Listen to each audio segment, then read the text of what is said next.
Boa noite, amigos meus. Aqui quem fala é Olívia Comparato. E hoje eu passei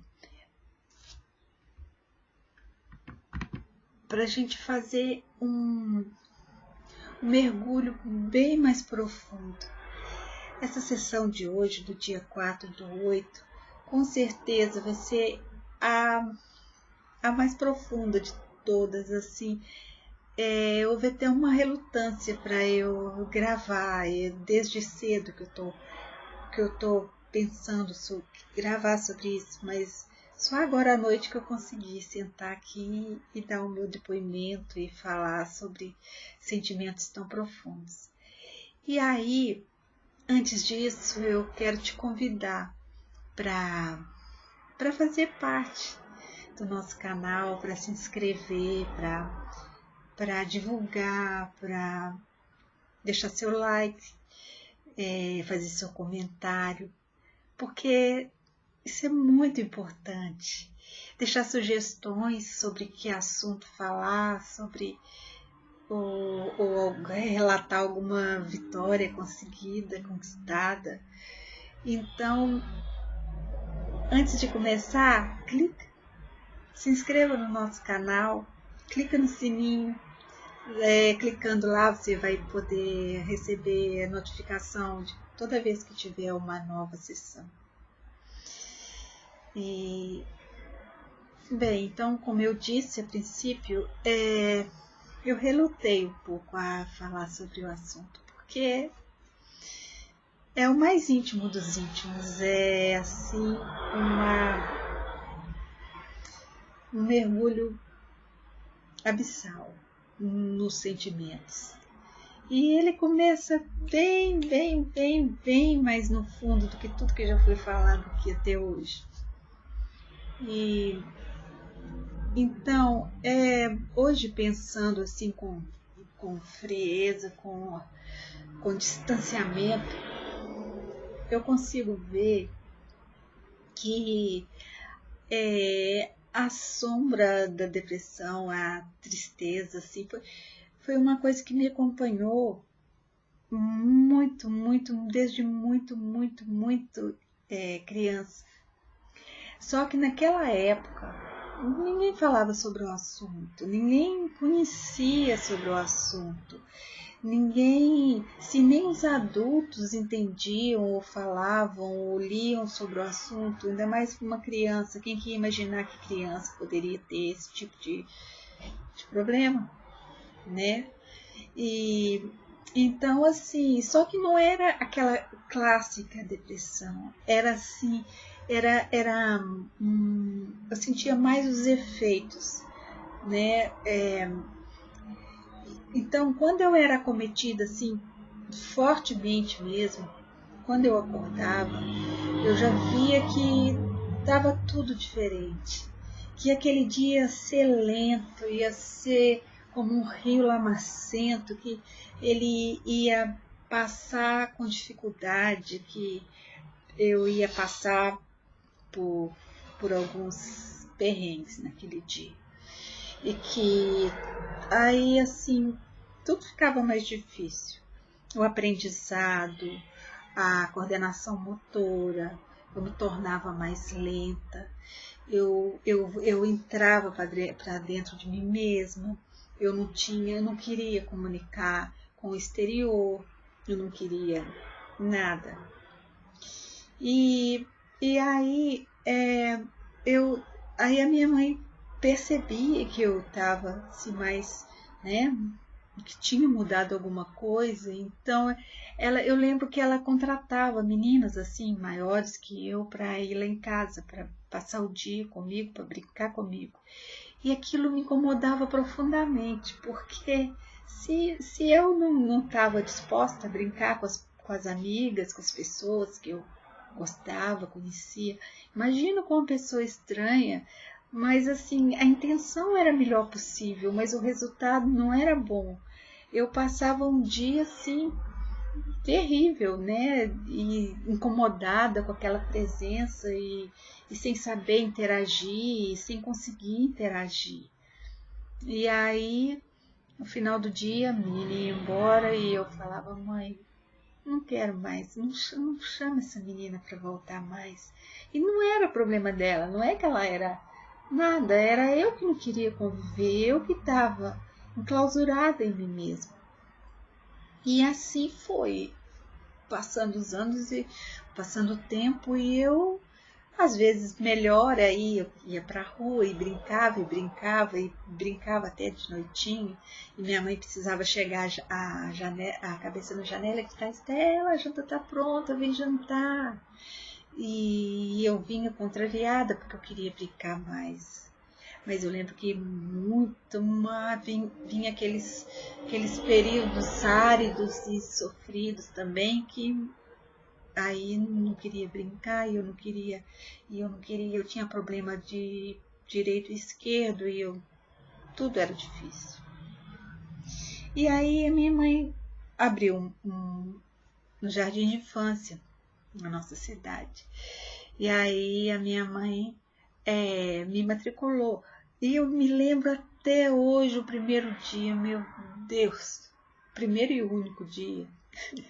Eu lembro que eu fui escoltada por 2 irmãs mais velhas. E aquilo ali, eu ficava lá e eu pensava: meu Deus, o que eu estou fazendo aqui?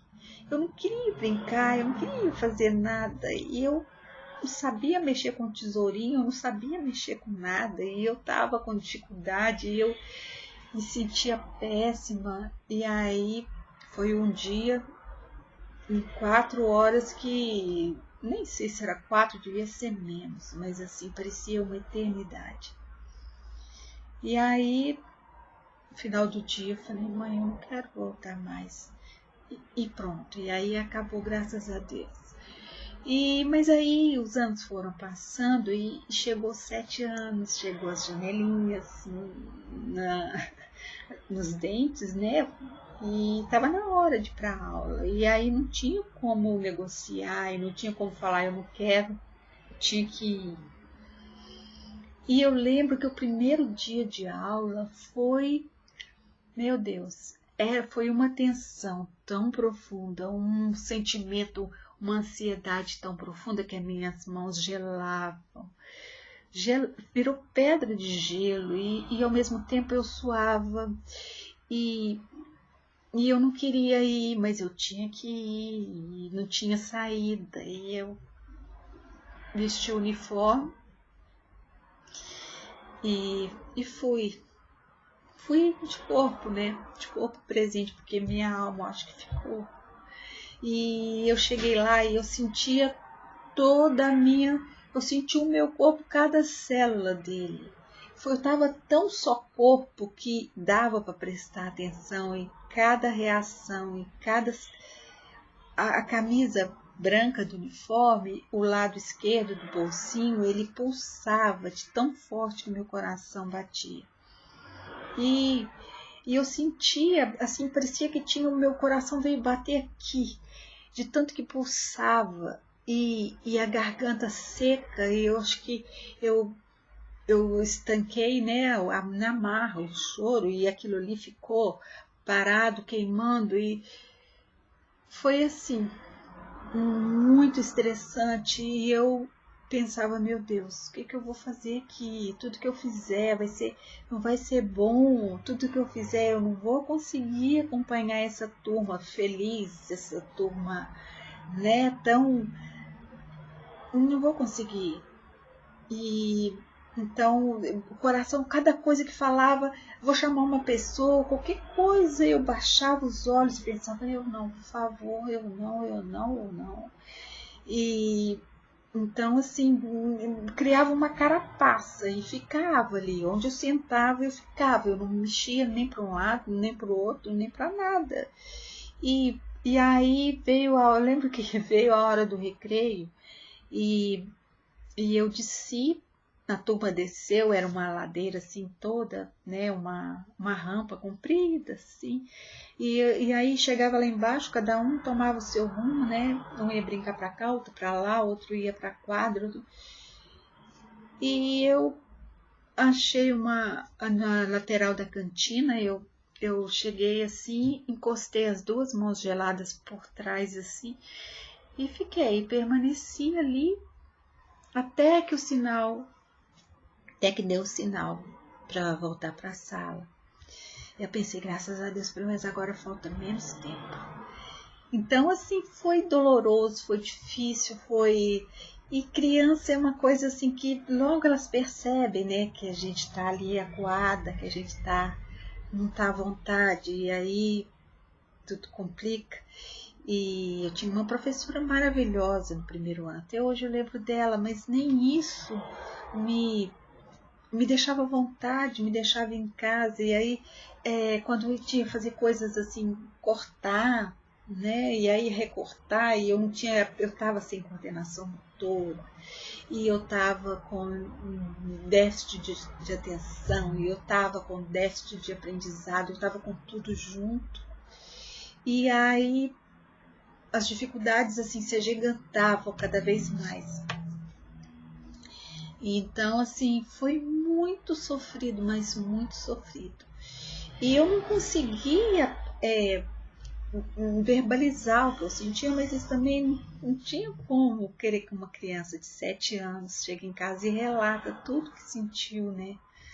E eu sabia sentir, mas eu não sabia expressar o que eu sentia. Eu acho que foi isso até que me levou assim para escrever, porque aí eu conseguia escrever, e às vezes eu não conseguia, eu tinha vergonha de falar sobre as minhas dificuldades, sobre os meus problemas, sobre os meus sentimentos exacerbados, mas eu sabia adestrar eles ali na caneta, no lápis. Então, isso foi o que, né? Então, assim, com o passar do tempo, foi ficando difícil, e aí, aí eu consegui. Primeiro ano foi e consegui terminar e tudo. No segundo foi ficando pior, pior, pior. E aí eu falei, mãe, eu vou sair da escola. E o meu pai era muito severo, ele era bravo, e ele assim, não era fácil da gente tomar uma decisão, uma menina criança de 8 anos falar que não queria mais estudar. Mas eu não queria mais estudar. Eu não queria continuar mais, eu não tinha força mais para continuar, para passar aquilo ali. E aí teve um dia, eu não lembro o que aconteceu, eu sei que eu chorei na escola. E chorar na escola era o fim da linha. Era dizer assim, eu não dou conta, eu cheguei no meu limite. E aí eu cheguei em casa e falei para minha mãe, mãe, eu não consigo mais ficar a estudar. Dê o que der, aconteça o que acontecer, eu não vou mais para a escola, eu não aguento mais. E aí ela falou, minha filha, você não pode parar de estudar, você tem que estudar, não pode, não tem como ser uma criança. Se você falar que você não vai estudar mais, a polícia vem aqui, porque é responsabilidade nossa te manter na escola. E aí eu pensei, meu Deus, eu tô perdida. Eu lembro que a minha mãe foi na escola e falou, olha, eu falei, mãe, eu não existo naquela escola. Eu não existo, eu não tô lá, ninguém, assim, eu não era requisitada. Aí eu já queria ser requisitada para as coisas, mas assim, não era, porque eu era uma eminência parda, eu fazia parte, eu era assim, uma existência opaca demais. Então, assim, eu estava sempre fora, mas aí ela falou, não, aí ela foi lá na escola e falou, não, eu vou tirar ela daqui e vou passar para outra escola, porque ela não está aguentando mais. E aí eu passei para uma segunda escola, e lá na cidade só tinham 3.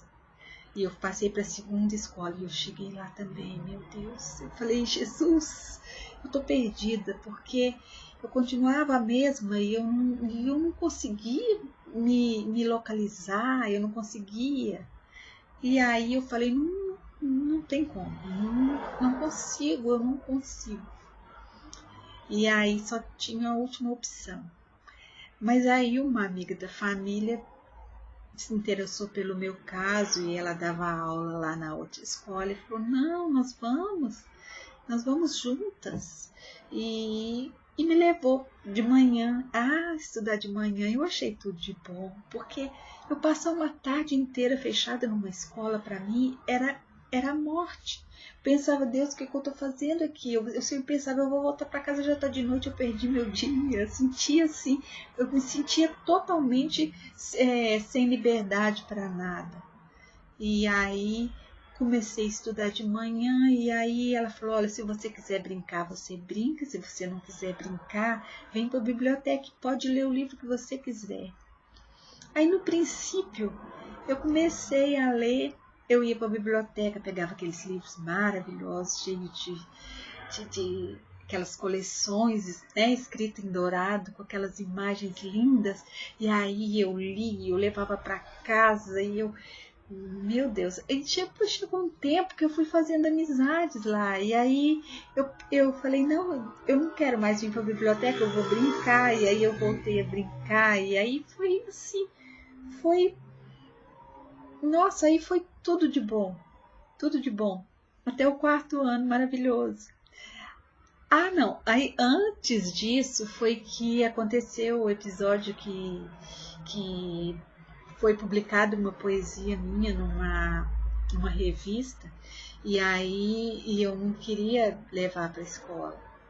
E aí o meu pai, não, leva, mostra para sua professora, e eu não querendo contrariar, levei, né? E aí, quando eu queria que ela lesse, me devolvesse, e acabou o assunto, mas ela resolveu ler no final da aula e depois todo mundo falou que aquela história não era minha. Mas como eu já tinha uma base melhor, como eu já estava assim, me sentindo bem, adentrada ali e assim, me dando bem com os colegas e tudo, eu consegui superar. E porque aí eu já estava forte, eu já estava me sentindo bem melhor. Então, assim, foi muito tempo, mas muito tempo assim, né, de me sentir assim, com dificuldade, sendo vista como uma pessoa, uma criança,